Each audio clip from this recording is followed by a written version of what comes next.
Magandang hapon sa inyong lahat. Muli, ito po si Herbert Curia, author, promoter ng The Critics Promotion.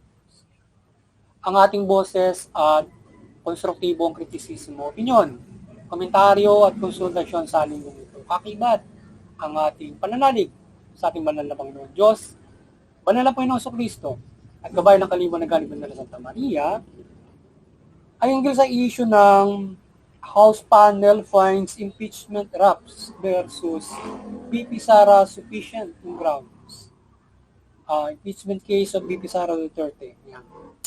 So, ang mamabatas mula sa Justice Committee nito ay napagdesisyonan na sufficient ground ito to proceed to conduct a hearing on third and fourth impeachment complaints against to BP Sara Duterte. So, yun. So, ang ating Vice Presidente Sara Duterte ay nasa na ngayon, nagkaroon ng desisyon yung ating mabubatas, nanilitigin na siya. So ngayon merong parang preliminary yung paglilimat ngayon darating na March 25 to para sa proseso mula dun sa Kongreso sasubmit siya ng kanyang mga ebidensya para mag-proceed siya bago mag-proceed doon sa Senate hearing. So ngayon, ang third at fourth complaint ay ang mga sumusunod. So ito yung kaso ni BP Sara na allegation sa kanya. The third impeachment complaint, also known as the Sabala et al. Complaint and endorsed by ML Party List Representative Lima, include allegation of misuse of confidential intelligence funds, violation of Constitution, and betrayal of public trust. Yung the fourth impeachment complaint or the Cabrera complaint was filed by lawyer Nathaniel Cabrera and endorsed by Manila 6th Representative Abante and Deputy Speaker Paulo Ortega. It includes allegation of unexplained wealth, violation of statement of assets, liabilities, and net worth, at bribery, and a supposed threat against yung threat niya sa Pangulo Marcos at First Lady Renata Marcos and former Martin Romualdez o Speaker Romualdez. So yung initial hearing ay sasagawa sa March 25, April 14, April 22, and April 29. Diyan sa initial hearing, ano yan? Yung sa Kongreso yata, kung hindi ako nagkakamali, yung initial hearing para mag-present ng ebidensya. Then, puproceed na yata sa Senado. So, kung hindi ako nagkakamali. So, correct me if I'm wrong. So, nais ni Representative Defensor ang speedy proceedings at may presenta ni BP Sara ang mga ebidensya at madismiss na ang nasabing reklamo sa kanya at makabalik na sa trabaho ang lahat at hindi na maabala pa si BP Sara. So sana yung gusto niya yung magkaroon na ng speedy proceeding para malaman na yung kasagutan dito sa impeachment complaint nito kung talagang dapat siyang malitis na sa Senado. Yan. So ngayon ay ang The Critics Promotions at yung ating People's Anti-Crime Promotions ay mariing sumusuporta sa mabuting pamamahala, patas na hustisya, at karapatang pantao. At sa isyong ito na desisyon ng Kongreso sa impeachment complaint kay BP Sara na malitis ito sa Senado, ay ang ating side at boses dito ay umasa tayo na umiral ang fair justice mula dyan sa Kongreso at Senado upang matas na mapatunayan ang allegation sa kanya. So, fair justice. Yun yung ating boses sa ating Kongreso at Senado. Ayun lang fair justice. Yun. So we hope ang Senado ay maging patas sa kanilang gagawing pagdinig sa reklamo at yung Kongreso laban kay BP Sara Duterte at hindi mamulitik lamang sila at pagkaisahan na mapatalsik siya at mapalitan at hindi na makakandidato pa presidente sa susunod na eleksyon. So, sana walang politikahan yan. Kung may galit man sila kay dating Pangulong Duterte, so walang politikahan at katarungan lang. Yan. mabuting pamamahala. So, transparency and accountability. So, fair justice lang. Ngayon, kung may politikahan, sana ay kayo ay maliwanagan at kayo ay hindi na kayo gumawa pa ng pang-aabuso regarding with that. Di ba? So, sana ay magabayan kayo in fair justice ng ating banal na Panginoon Diyos.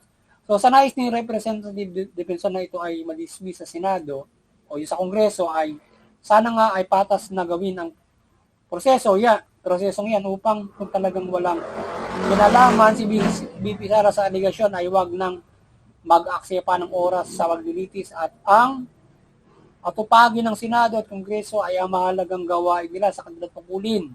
Lalo na ngayon may krisis sa ekonomiya ay dapat yan ang inatupag nila at hindi impeachment. So yun.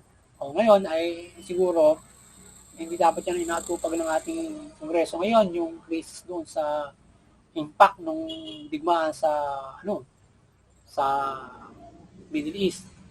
Yung presyo ng gasolina at hindi yung impeachment ng kanilang pagtutuunan ng pansin na kailangan nila ng malaking panahon diyan para mag-gather ng kung paano maglilitis ng yung pag-gather ng enough evidences para diyan sa pagpapatunay na si BP Sara sa allegation na yan at si BP Sara ay maparusahan nila. So kaya mapatanggal nila.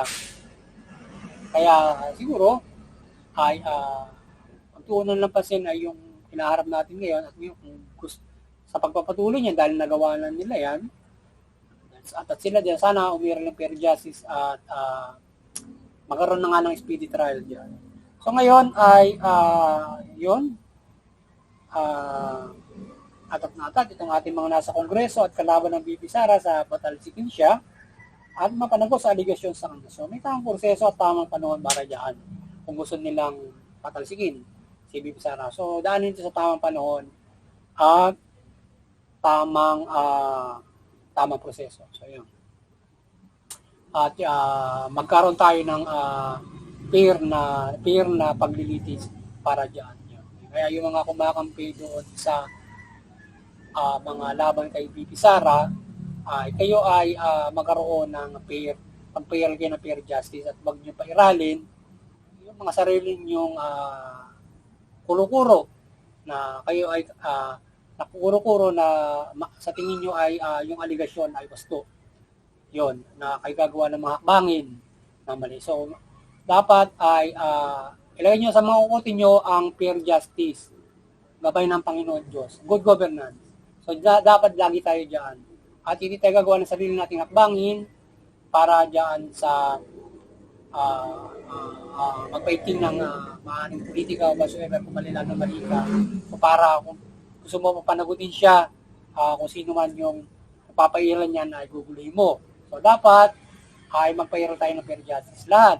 So para para patas para sa lahat. So doon dapat yung emplo. Dahil kahit sa palit na tao, hanggang pinakamalaking tao, fair tayo dapat. Dahil kung sa malaking tao, in-equal na yan, lalo sa maliit. Di ba? So, yan. So, naway magabayan ang ating makatarungan Diyos at Kristo sa paglilitis na ito at umiral ang katarungan. Hindi lamang kay BP Sara sa iba't ibang investigasyon ng Kongreso at Senado at maging pangkalahatang pagpapayaran justice ng ating justisya from the data government. So, naway walang kinikilingan ng Kongreso, Senado at ang ating justisya.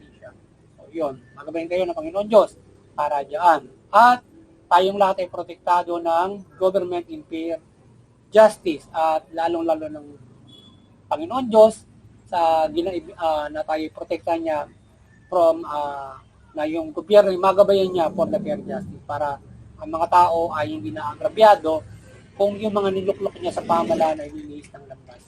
Kaya sana gumawa ng pamamaraan ng Panginoon Diyos para yung mga nakaluklok dyan at nakikiisa dyan, kung ito ay mali, maharang sila. Umiral, mapaitin ng Panginoon Diyos ang fair justice sa kanyang iba't ibang pamamaraan na magabayan niya yung gobyerno, tao, at ng kanyang kapangyarihan. So, muli, maliwanagan ang ating banal na Panginoon Diyos, Panginoon Supremo, Espiritu Santo, Banal na Santa Maria, ang pamahalaan at ang sambayan ng Pilipino. Yung pamahalaan, mamahalan ng mabuti matuwid. tagbilin yung karapatang pagtao, patas na hustisya, at iwasan yung pang-aabuso, pag-oppress, katiwalian, korupsyon. Yung mamamayan, iwasan yung paglaban sa pamahalaan, paglabag sa batas. Bagkus, suportahan ang mabuting pamamahala, patas na hustisya, karapatang pantao. At makisa sa pagpapairal nito ng ating pamahalaan. At higit sa lahat, tayo ay makapamuhay ng ayon sa ating makapamuhay tayo ng mapayapa, maunlad ayon sa ating mga karapatan. At higit sa lahat, makakapanampalataya tayo ng lubos sa ating banal na Panginoon Diyos, banal na Panginoon sa Kristo, banal na Espiritu Santo. Kung meron kayong mga iba't ibang pananampalataya, maunlad na mapayapa tayo makakapanampalataya. So yun, muli magandang hapon sa inyo lahat at God bless you. Sana ang The Critics Promotion ay konstruktibong nakapagbahagi na naman sa inyo ng konstruktibong kritisismo, opinyon, komentaryo at konsultasyon sa amin. Magandang hapon sa inyo lahat.